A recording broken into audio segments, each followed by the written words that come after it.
What is up, everybody? LinkedIn, YouTube. What's going on? It's Chris Muzan. We're back for another BizBuzz Live. Today, we're going to go back to one of my first loves. No, not really. We're going to go back into some conversations around the hospitality side, around the restaurant side. I always like to pop back in and talk a little bit restaurant stuff because there's so much happening in the industry. I used to come from the industry and always like having the conversation because people like food. People like to eat. So I'm always curious to hear people's feedback. So that's on today's episode. Stick around.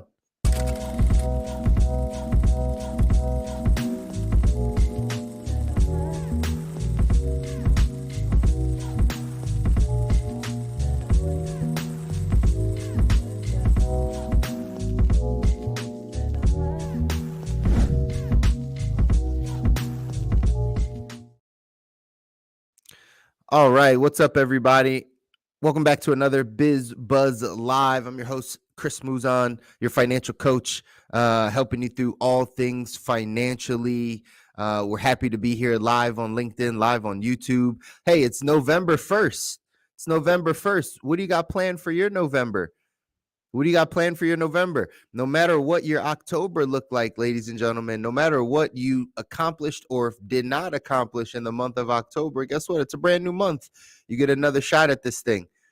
So how's November going to look different from your October? What do you got to put in place? Some of you are in the process of building businesses. Some of you are in the process of making career shifts. Some of you are steady, active in your career or active in your business or your side businesses, and you might need a little push for the end of the year. You might need to save up a little bit more for the holiday season, right? Some of you got kids and loved ones, and you got to buy a lot of gifts. So maybe that's what we're focused on. Who knows? But how's your November going to be different? Just a little something to think about. As always, on these BizBuzz Lives every Friday, we're having the conversation around business, around industry, around career, around working. All of it stems around the topic in the financial space of cash flow. I often tell you guys this. The reason why we started the show is because inevitably when I'm having financial conversations with people, when we're sitting down and talking about investments or talking about insurance or talking about their debt or savings or whatever it is that we're having a conversation around, most times it'll come back. The conversation comes back to cash flow, which is how is money coming into your life and how is money flowing out of your life? Do we have one solid stream of income that we run the rest of our life on? Or do we have multiple streams of income? Are we working at a job that pays us a decent salary, or is it hourly? Or are we working in the entrepreneurial space, building a business, paying everyone else before we pay ourselves? What is it that we're actually doing to bring in income? And then once that income comes in, where does it go? Does it mostly go to bills? Maybe. Do you have any discretionary income after bills and spending and saving and all the stuff that you have?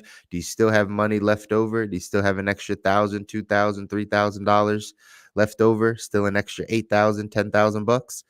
If not, then we have to actually figure out that side before we go off and talk about all the other things in our financial life. It's good to have a plan for investing. It's good to have a plan for getting out of debt and saving. It's good to have a plan for your kids' college. However, if you don't make money, if you don't know how to earn the money, if we don't have a secure way of bringing it in, then it's likely the other things will be a struggle in your financial life. So we try to talk more about the cash flow side of things. And so when we talk about cash flow, I like to talk about, again, we can talk about budgeting. We can talk about tracking our money. We can talk about, right, what apps you use or what envelope system you use to keep more of the money. All that stuff is fine. But the question I don't think we talk about enough, or the topic I don't think we talk about enough, is literally, how do we make money? How do we make more money? What's the ideas of bringing in more money? I heard a guy say, right, you don't go to the market to make money, right? You go to the market to grow money, right? Money you've already made, you grow it there, but you don't go to the market to make money. And a lot of people, I think, go to the market to try to make more money. Well, that comes back to earning. And so maybe you just need more of a business mind. Maybe you need more of an investment strategy. in real estate or businesses or commodities or whatever, whatever it's going to be. So we have to have the conversation around working. I feel like today's topic, the restaurant space, actually floats on both sides. Now, again, I told you, some of you know this here on LinkedIn, I came from the restaurant world. That was my background. I've went to school for it. I have an associate's in culinary arts and a bachelor's in food service management. I thought I was going to go off and be a chef. Worked for a couple corporate companies, last company being the Cheesecake Factory. And I enjoyed it. I enjoyed hospitality. I enjoyed taking care of people. I enjoyed the hustle and bustle, the multitasking, the getting to see new people, the never having a day be the same every day, always different challenges, always different adversity. One day your walk-in cooler breaks, the next day you have a guest slip on the floor. Like, you have all the different things, and I used to really enjoy that side. But then at a certain point, and it was earlier in my life, I started to realize that that wasn't going to get me and my family to the life that we wanted. I liked the industry, but that wasn't going to get me and my family to the life that we wanted. We have big goals and dreams.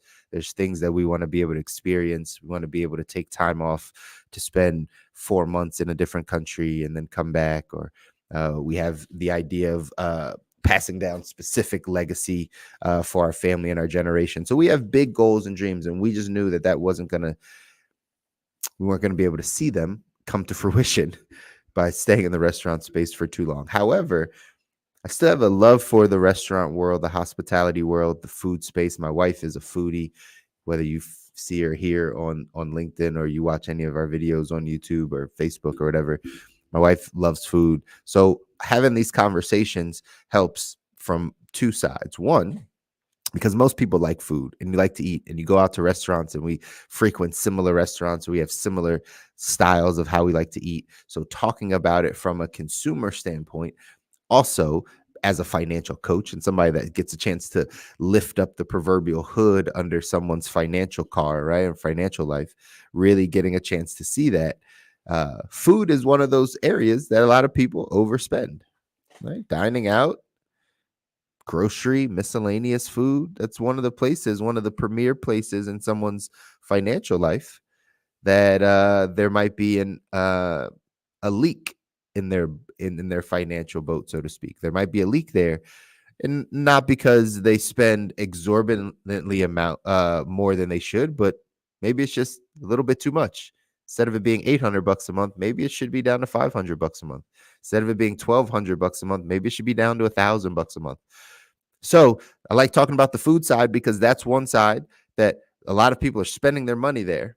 So to have a conversation around what's happening in the industry might help you go or deter you from going, whatever the case is. The other side is, it is always one of the industries that if you just needed to make some quick money, or you needed to get your foot in the door, people will always need to eat, and there will always be space at a restaurant for someone to work.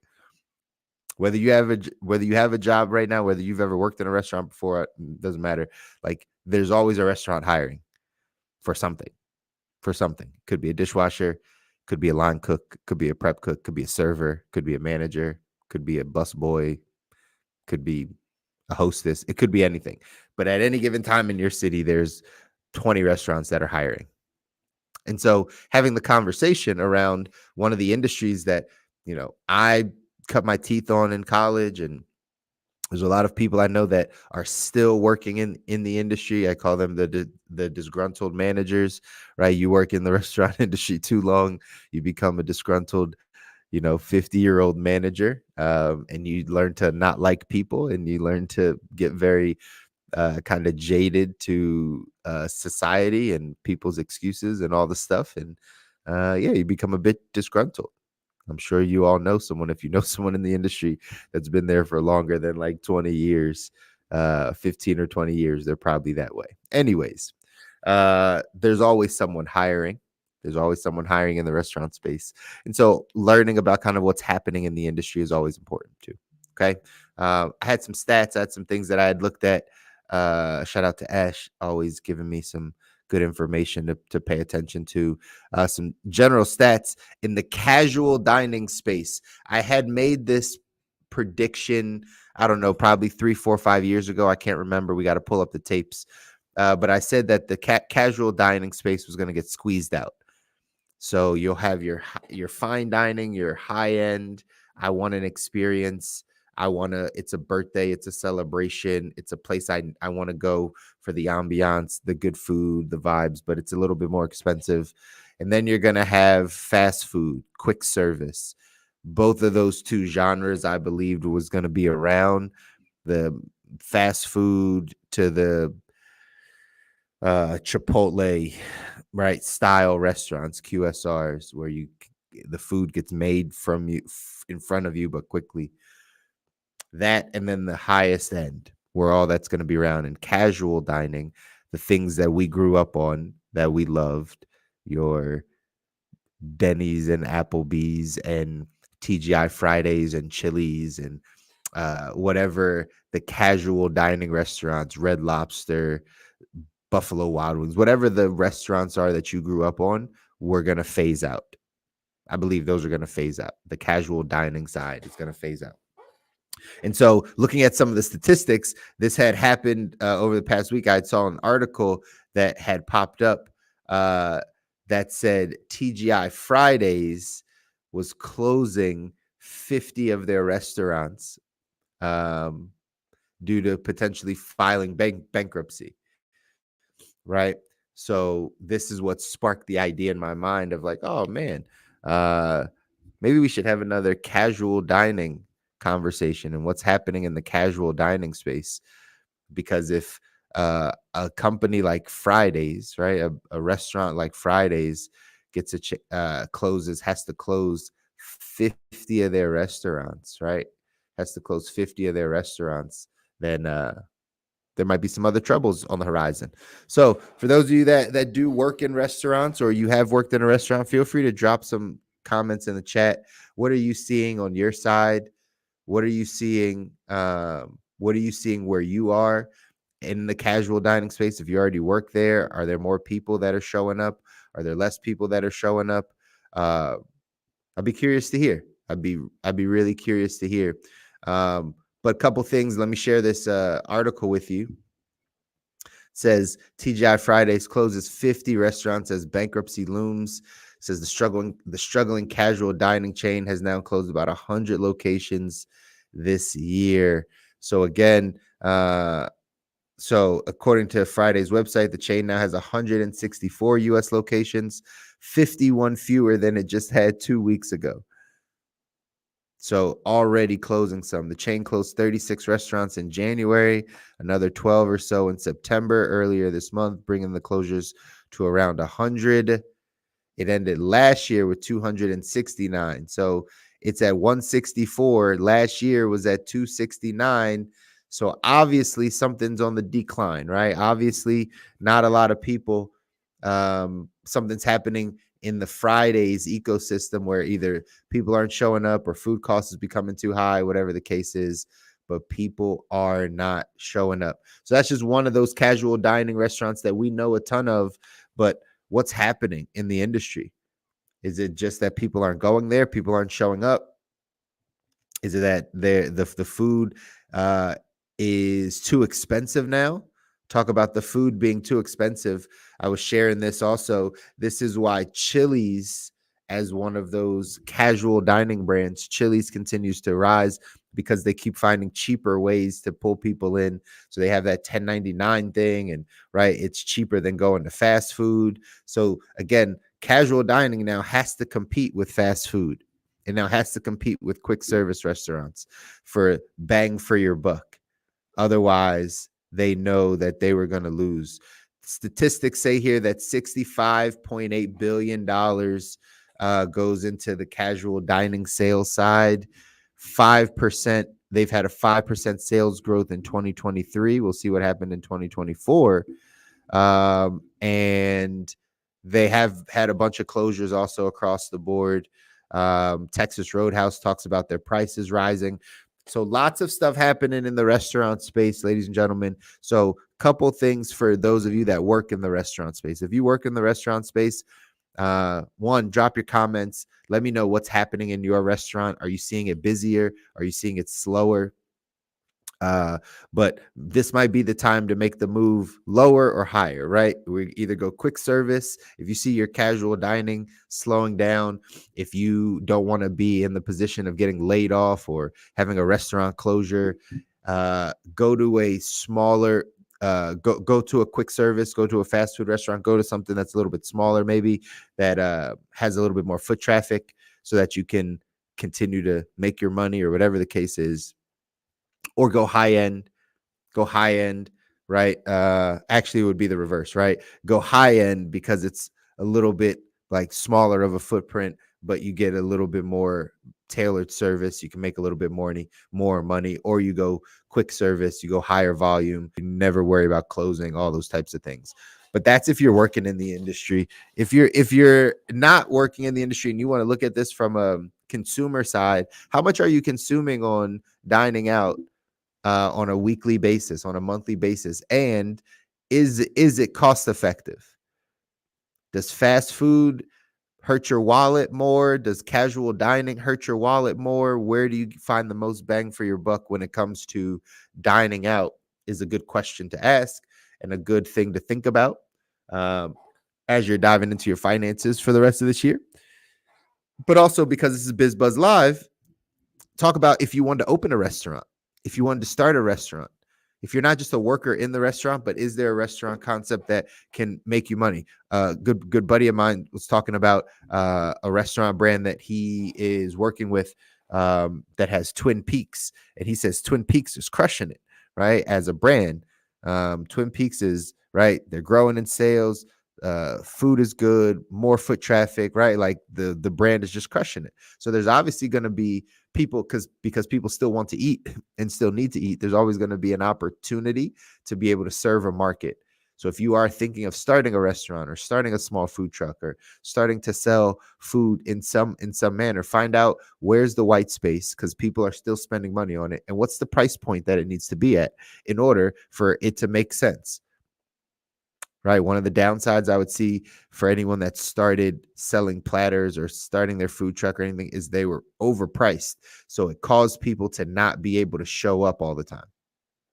When you're overpriced, when I can get 3 platters from you, but it's $65, well, I have to always think consciously like that $65 could have went to something different that got me more than 3 platters or a healthier option or whatever the case is. So when you are thinking about starting the restaurant world, starting in the restaurant world, you have to think of pricing, you have to think of your demographic, you have to think of the location, you have to think of, right, where's the white space, all those things.